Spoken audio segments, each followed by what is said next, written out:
Hey, what's going on, guys? This is Hutch Nast. I wanted to talk a little bit today about WAGMI.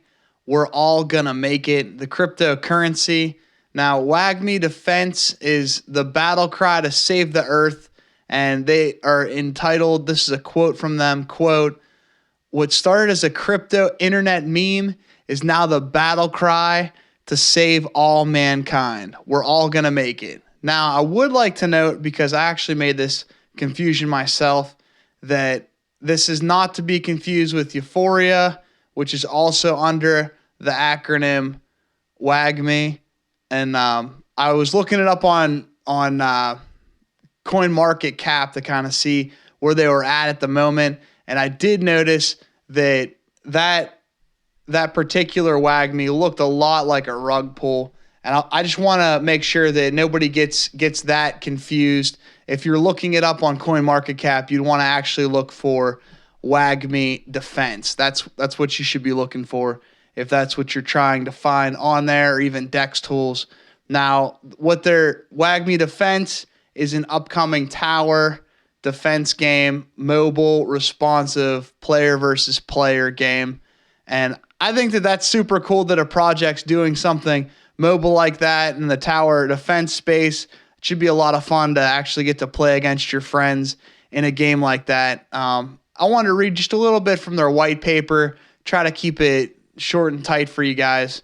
Here's from their white paper. By combining the universal crypto acronym WAGMI, which stands for We're All Gonna Make It, along with real world use case, we're combined the best of both worlds in crypto.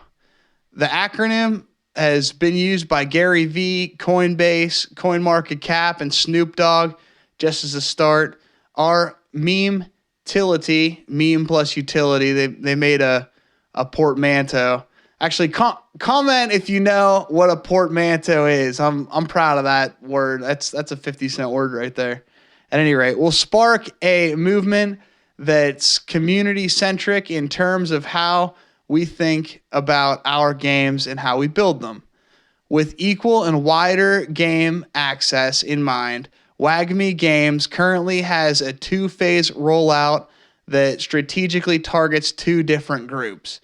Now, this is I really like what they're doing here, deciding to go with mobile games. I know that there's projects that are kind of working on bigger development, 3D, free roam, shooter games. So this is interesting how they're trying to roll this out. So phase one will target the casual mobile gamer via our first title, WAGMI Defense. Casual gamers make up the majority of gaming ecosystem due to ease of access with mobile gaming provides. We believe this will play a key role in onboarding not only people already engaged with Web3, but also casual and traditional gamers. Mobile gaming is also currently the most lucrative out of the three major categories. These factors make phase one an obvious choice for long-term success. Now, I really like what they're doing here, deciding to stay mobile. Like I said, a lot of crypto projects are actually aiming at 3D and free roam and shooters. And I personally love those games, but it takes a lot of time and money to actually develop those things versus what they're trying to do with a mobile tower defense game, which I think that should be a lot of fun. I mean, because what it all comes down to is just having fun actually playing games, and even better if you can play them with your friends. I don't know how many of my viewers can relate, but I'll never forget the first time we figured out that we could hook up two Xboxes together and have a local LAN party and play like 8-on-8, like Halo 2. So, I mean, shoot me a comment if you had a fun experience like that. And then, I mean, Unreal Tournament on Xbox Live, that was even more fun. Now, I'm aware neither one of those games are the first person shooter games to ever be multiplayer over the web, but that was my first experience with it on console. I was maybe 12 years old, maybe 13. Thought that was awesome.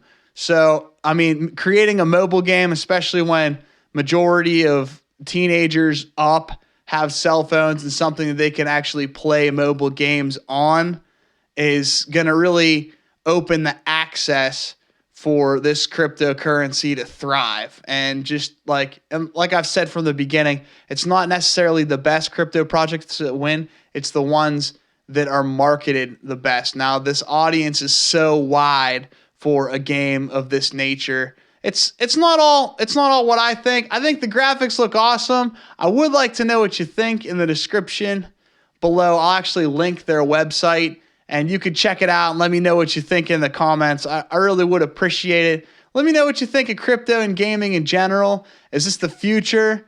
I guess only time will tell at this point. I personally believe that this is the future of how projects just in general end up getting funded. But basically crypto's Kickstarters kind of, or GoFundMe's almost. And though Kickstarter and GoFundMe and other similar websites actually exist, it's not the only way that products are still funded. So just because there's a new way doesn't mean that it's going to destroy the old way entirely. I do, however, think that community-driven projects in gaming is the future way of going, especially with kind of the ease of access to independent developers. Even look at music. Music used to be what you'd buy a CD or even a tape, however far back you want to go. You'd buy a physical distribution of a CD, and that's what you had until you bought the next CD or put on a different one, put on a different record. And now you can listen to whatever you want all the time. So the barrier to entry is can you get studio time, or can you record this on your GarageBand and get it on Spotify or Apple Music? And I really think that the barrier of entry for video gaming has been lowered and lowered and lowered, especially due to the cryptocurrency projects and crowd-sourced funding to actually develop games. And that's my hot take. This has been Hutch Nast. I appreciate you guys stopping by. I'll see you in the next one.